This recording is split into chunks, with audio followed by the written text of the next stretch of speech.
Hozirgi mavzumiz kuz mavsumi boshlanib, havo soviy boshlagach o'tkir respirator virusli kasalliklar ko'paya boshlaydi.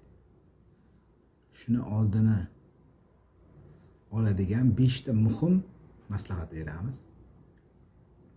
Rioya qilib yursangiz shu kasallikdan o'zingizni himoya qilgan bo'lasiz. Birinchisi qo'l va idishlar gigiyenasi.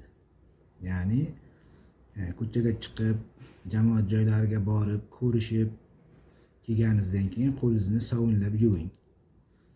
Ikkinchisi idishlarni tozaligiga rioya qiling.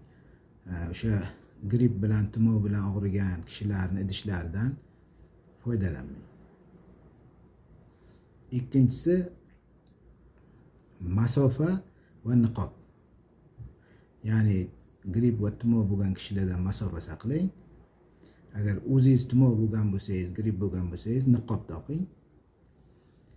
Xo'sh, biron muhim tadbirlarga boradigan bo'lsangiz ham niqob taqib borsangiz, boshqalar biladi siz tumov bilan og'riganligingizni va albatta masofa saqlanadi.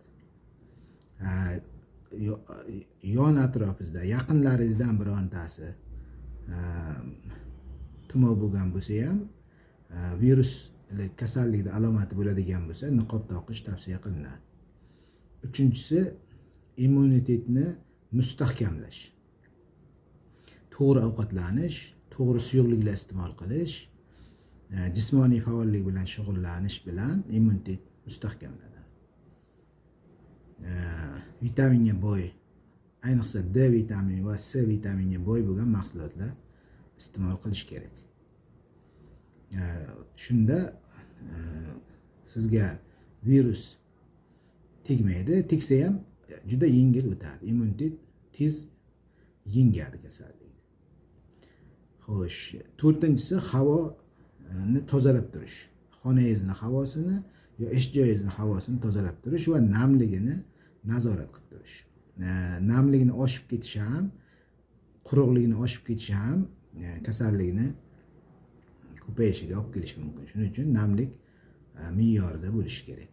Beshinchisi vaksinatsiya va profilaktik o'sha grippga qarshi vositalarni iste'mol qilish. Grippga qarshi vaksina olish va profilaktika maqsadida grippga oldin oladigan mazlar bor. O'shalardan foydalanish va vrach tavsiyasi bilan virusga qarshi tadbir